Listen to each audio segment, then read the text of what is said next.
signe. Depuis le début, c'est moi qui dis la vérité. Cette semaine, la star de l'actualité, c'était la barbe. La barbe du travesti autrichien. La barbe tout court, mais également la barbarie. Et plus précisément, celle de la secte Boko Haram, qui, en enlevant 200 jeunes filles au Nigeria, a mis la planète tout entière de très mauvais poil et suscité l'avènement d'un slogan. Bring back our girls, rendez-nous nos filles. Une petite formule qui a visiblement beaucoup influencé l'actualité médiatique qui, toute la semaine, était en grande délicatesse avec ses filles à elle. Et voici la superstar de l'Eurovision, c'est Conchita Wurst. Conchita saucisse en français dans le texte. Première de cordée donc, Conchita Wurst. La poupée barbue qui a remporté l'Eurovision a fait sortir de leur gond et de leur tweet les réactionnaires de tout poil. Fustigé en Russie par ce tweet du vice-premier ministre en personne. L'Eurovision montre aux pro-européens ce qui les attend. Une femme à barbe. Le meilleur était donc russe, mais la France n'était pas loin derrière grâce à Christine Boutin qui a fait faire à notre consoeur du dimanche soir le lapsus le plus désopoilant de la semaine. Il s'appelle Conchita Wurst Boutin. Non, Conchita Wurst. Et Christine Boutin, à propos de cet homme-là, a dit « C'est l'image d'une société en perte de repères, niant la réalité de la nature humaine. Non à cette Europe-là. » En France d'ailleurs, nos politiques, à nous, étaient à fond sur la chanson. Alors ils sont tombés sur le poil d'une autre femme. Une vraie, Christiane Taubira.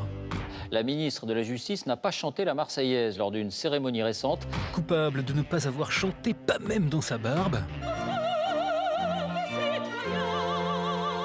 Figurez-vous qu'elle a écrit aussi ceci sur sa page Facebook. Certaines circonstances appellent davantage au recueillement qu'au karaoké d'estrade. L'extrême droite a donc immédiatement appelé à sa démission, mais Canal+ a eu la riche idée de farfouiller dans ses archives et d'exhiber ceci au nez et à la barbe de tous ceux qui hurlaient à la Front National.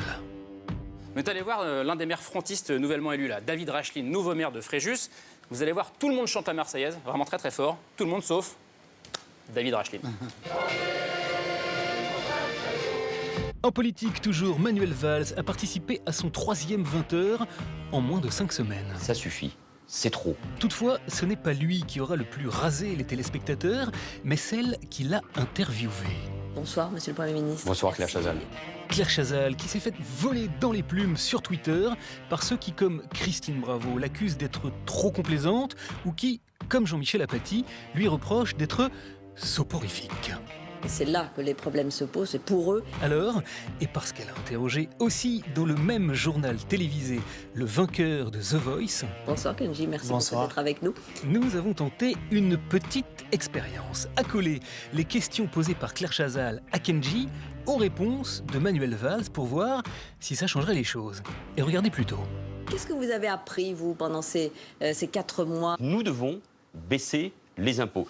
La gauche, pour moi, c'est la justice sociale. Bien sûr, c'est ce qui en fait aussi le charme et l'attirance. Donc, nous devons faire baisser cette pression fiscale. C'est l'engagement que je prends devant vous. Est-ce que vous diriez que la musique et que la chanson vous a toujours accompagné? Au fond, vous deviez chanter. Pas pour moi, pas pour la gauche, mais parce que la France en a réellement besoin. Merci infiniment à tous les deux. Kenji, merci.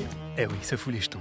Allez, devant autant d'événements poilants cette semaine, on en aurait presque oublié de distinguer ici l'interview poil à gratter que Ségolène Royal a accordée à Paris Match. Elle critique ses collègues, dénonce le mépris et même le machisme dont elle serait l'objet. L'ancienne bannie a manifestement repris du poil de la bête. La barbe lui ont donc répondu en chœur ses camarades socialistes. Il n'y a pas de réussite dans un gouvernement sans une solidarité gouvernementale. Auquel elle est venue rappeler une petite chose pourtant toute simple, qui est que le principal problème avec la barbe, c'est que ça repousse.